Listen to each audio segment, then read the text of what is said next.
अंतकाले च मामेव स्मरन् मुकत्वा कलेवरम यह प्रयाति स मद्भावम याति नास्त्यत्र संशयः। नमस्कार मित्रों। ये जो श्लोक है भगवद गीता के 8वें अध्याय का 5वां श्लोक है, जिसे हम आज गहराई से समझेंगे। तो आइए सबसे पहले इसके अर्थ को समझते हैं। तो जो श्लोक है वो कहता है अंतकाले च मामेव, अर्थात और अंतकाल में जो मुझे ही, स्मरण मुकत्वा कलेवरम, अर्थात स्मरण कर मुक्त होते हुए शरीर से, यह प्रयाति स मद्भावम याति, अर्थात जो जाता है वो मेरा भाव पाता है। नास्त्यत्र संशयः, अर्थात नहीं है यहाँ संशय। तो यहाँ पर श्री कृष्ण अर्जुन के अंतिम प्रश्न का उत्तर देते हैं। तो अर्जुन ने अंत में ये प्रश्न किया था कि जो ज्ञानी होता है वह कैसे आपसे जुड़ा रह पाता है मृत्यु काल में भी। तो उसी को लेकर यहाँ पर श्री कृष्ण कहते हैं कि मृत्यु के समय पर भी जो व्यक्ति मुझसे ही जुड़ा रहता है अपनी देह त्याग करते हुए, वह मेरा भाव ही पाता है, इसमें कोई संशय है ही नहीं। तो इस बात को तुम अच्छे से जान लो, इस बात को बिल्कुल गांठ बांध लो कि मृत्यु के समय यदि तुम श्री कृष्ण के का ही स्मरण करते रहते हो तो तुम फिर श्री कृष्ण का ही भाव प्राप्त करोगे। तो यहाँ पर जो हमें समझना है वह यही है कि जो ज्ञानी व्यक्ति होते हैं वह अपने कार्य को इस प्रकार से करते हैं कि वह श्री कृष्ण से ही जुड़े रहते हैं। और इसका ये जो कार्य करने का जो ये तरीका है, इसको हम सभी को भी विकसित करना चाहिए। तो समझते हैं कि कैसे हम इस प्रकार से अपने जीवन को जी सकते हैं कि हम सदा ही श्री कृष्ण से जुड़े रहें ताकि हम उनके ही भाव को प्राप्त करें। तो जो ज्ञानी व्यक्ति होते हैं वह जानते हैं कि ये जो संपूर्ण सृष्टि है यह एक दिव्य यज्ञ है। ये तो श्री कृष्ण पिछले श्लोक में समझा चुके हैं कि किस प्रकार से ये दिव्य यज्ञ है। तो जो ज्ञानी होते हैं वह जानते हैं कि ये जो संपूर्ण सृष्टि है ये एक दिव्य यज्ञ है, और क्योंकि ये एक दिव्य यज्ञ है तो इस कारण से जो ज्ञानी व्यक्ति होते हैं वह अपने अहंकार के बारे में ना सोचकर केवल अपने कर्म को स्वधर्म के रूप में करते हैं, श्री कृष्ण के लिए करते हैं, और इस यज्ञ में अपने अनुदान के रूप में करते हैं। तो जब वो इस प्रकार से अपना कार्य करते हैं तो वह कभी भी परिणाम के बारे में चिंता नहीं करते।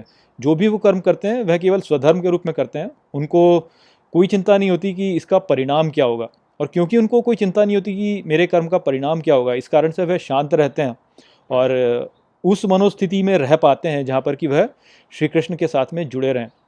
तो ये जो कार्य करने का तरीका है कि व्यक्ति जो है वह इसको एक यज्ञ के रूप में करे और अपने स्वधर्म के रूप में करे, वही वो मार्ग है जिसके द्वारा व्यक्ति श्री कृष्ण के साथ में सदा जुड़ा रह सकता है। तो जैसे हमने पिछले श्लोक में चर्चा की थी कि मान लीजिए कि भारत और पाकिस्तान के बीच में युद्ध हो जाता है, तो उसमें बहुत से व्यक्ति होंगे जो कि उस युद्ध में भाग लेंगे।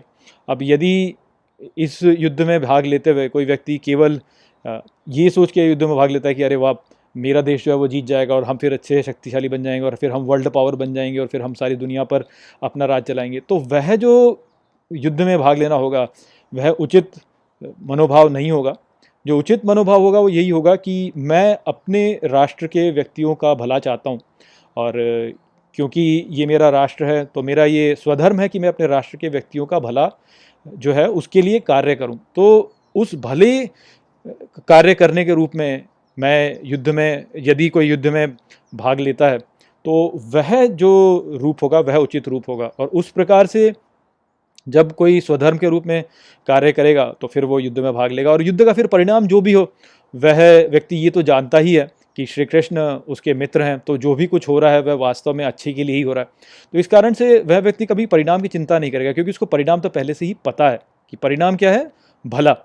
सबका भला ही वास्तव में परिणाम है उसका। तो यदि वह युद्ध में भाग लेता है और मान लीजिए कि वह हार भी जाता है, तब भी वह दुखी नहीं होगा, क्योंकि वह जानता है कि ये जो हार है इसके द्वारा भी वास्तव में हमारा भला ही होना है अंत में। तो इस प्रकार का की भावना रख करके जब व्यक्ति स्वधर्म का पालन करने के लिए कार्य करेगा तो वह कभी चिंतित नहीं होगा। उसको पता है कि उसका भला ही होना है, केवल वह यहाँ पे इस यज्ञ के रूप में इसमें भाग ले रहा है, और इस प्रकार से वह इस यज्ञ को आगे चला रहा है और सत्य को आगे बढ़ा रहा है। तो क्योंकि वह व्यक्ति फिर परिणाम के बारे में चिंतित नहीं है तो इस कारण से वह सदा शांत है तो श्री कृष्ण के साथ में। अब युद्ध में वो यदि उसको मृत्यु भी मिलती है तो भी वह यही सोच के मरेगा कि मैंने तो अपने यज्ञ में अनुदान दिया और श्री कृष्ण के लिए कार्य किया। इस प्रकार से जब वो कार्य करेगा तो फिर श्री कृष्ण को ही प्राप्त करेगा।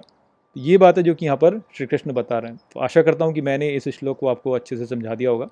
चलिए इसी के साथ इस वीडियो को यहीं पे समाप्त करते हैं। नमस्ते।